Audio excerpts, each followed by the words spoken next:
Hey there, everybody. Franklin Taggart here with the virtual coffee break. Here is my coffee. Grab your beverage and let's chat for just a minute.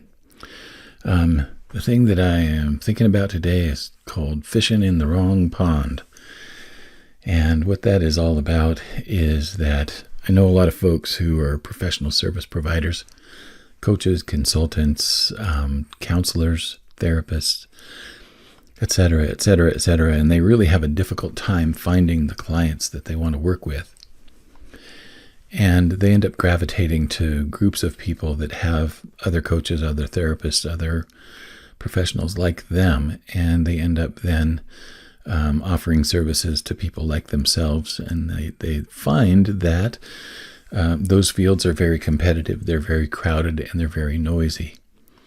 And I wanted to talk a little bit about that because I think it has something to do also with sometimes why musicians and authors and artists have a difficult time finding their audience as well. I really feel like that a lot of times we overlook the fact that the work that we're bringing into the world, whether it be business or creative work or whatever it is really intended to serve certain people. And one of the things that happens when we are so, I think one of the things that happens with people who are in those situations where they're hanging around with other people who are doing the same thing, like artists go to artist meetings and authors go to authors meetings and authors groups, and they're not making connections with people who are actually the intended audience for what they do. And they're also hanging around people who are less likely to buy what they have to offer. For example, it's like you go to a coaching Facebook group and you've got 20,000 coaches who are all trying to sell coaching to other coaches. Now, I know that there are a lot of coaches who do buy coaching services, but what's really interesting there is that most of them have not found their coach through a coaching group on Facebook. They found them in other places.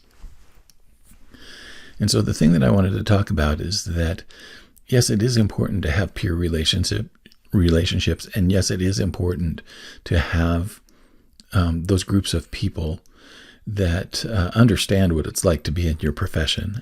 I do feel like that there's a real strong need for that. But that's not necessarily the group of people who is going to buy what you have created or what you're putting out there. So fishing in the wrong pond just simply means that you're not reaching the people who your work is intended for. One of the ways that I help people get to that information is something that I've talked about at least once before, maybe a couple of times. But I've noticed, especially with people like who are in creative professions, that there are kind of three stages of their development. The first stage is when they're mastering their craft. They're just learning how to do it right. They're learning how to do it well. And as they learn how to do their craft really well, they become capable of self-expression, which is the second level. Now, people who are really capable in the area of self-expression, actually, that is where most of them start making their money if they are trying to make a profession out of their creative work. There's a third level, though, that I really feel like we have to look at if we want to reach a wider audience. And that is that when people get really good at self-expression, one of the things that becomes possible for them is that they can serve a much larger purpose than just themselves. And that is where I feel like that most of us need to be focusing our work in terms of the audience that we attract.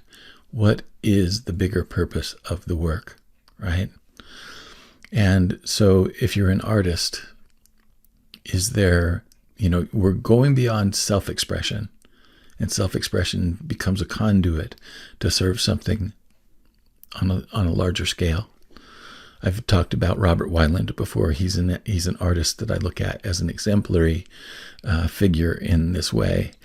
In the 100 Wailing Walls project that he did, and the advocacy that he has that he has done through his art for the preservation of marine life and marine species.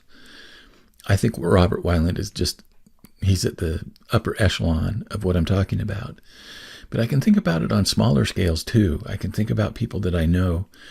For instance, there are a couple of local filmmakers who have really taken it upon themselves to tell stories that need to be addressed locally.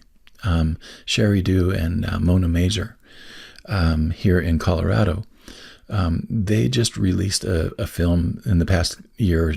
Maybe it's been a little bit longer. Kind of happened in the midst of all the COVID stuff. But they just released a film called Watering the West that is all about one of our local rivers and all of the different angles that water rights are on the table here in Colorado. It's a really critical local issue. But they are bringing the talent that they have as filmmakers to tell that very important story. In doing so, they're finding an audience that is much bigger than other filmmakers or much bigger than other storytellers. It is, they're creating work for an audience of everyone who's connected to water rights in the West. That's a large group of people, right? So the potential scope for their work is really, really broad. Now, yeah, they've got to come up probably with some opportunities and resources to reach all of those people. But the work that they're doing is serving a much bigger purpose. They've mastered their craft. They've already proven that. One of the films that they made a few years ago was all about the plight of musicians in northern Colorado. And then they've also done a wonderful film on a neighborhood in Fort Collins that has been fighting against the powers of gentrification for many, many years, and all of the things that went into that. They're telling stories that are really important, not only to our local communities, but also to other communities who are facing the same thing. Another example of it, I've got my good friend Teresa Funk is someone that I look at she really worked hard as a self-published author to create a fiction for both young readers and adult readers about World War II. And those books were fantastic. They reached a pretty decent crowd. But one of the things that started to happen is that as Teresa worked on her blog, she started to realize that she had a message that it was for a larger group of people. And that is people who just want to be more creative in their life. And that purpose is something that she shifted over to begin serving with her blog. And then she took some of the articles from that blog and created a book called Bursts of Brilliance for a Creative Life. I think that that's a really good example of someone she's finding a potentially new audience, a much broader audience. And that is not necessarily easy, but it is a part of that shift into that third level of development that creative people go through. Now, I've seen a similar thing happen with businesses. As coaches develop their skills, they become very, very agile in delivering coaching services. But ultimately, even that reaches a plateau. And there comes a time for many coaches where they go into that third level of development where they're becoming an advocate on a much greater level for a larger group of people, serving a bigger purpose. So those are the things that I want to mention here, is that if you're having a difficult time finding the audience that is looking for what you do, I think one of the things that you've got to identify then, what is the bigger purpose that's being served by your work, right? Now, one of the things that I found is that for my music, when I was, doing music full time, my bigger purpose that I discovered was that ultimately I want my music to help people feel better. It was it was a factor in healing emotionally, even if it's just for the length of a 5-minute song. That purpose gave my music a context that my self-expression never could. So when it became about making music in the purpose of helping people feel better, all of a sudden the gigs that I was taking took on a whole new light. The purpose was much more clear. I didn't have as much pressure on myself for approval and acceptance. What I really wanted to do was I wanted people to feel better at the end of the night than they did before, right? So a lot of times I was playing in bars, and people weren't there necessarily to listen to music. They were just there to have a good time. So my goal became helping them have a good time, right? And as I did that, I started to enjoy my role a lot more.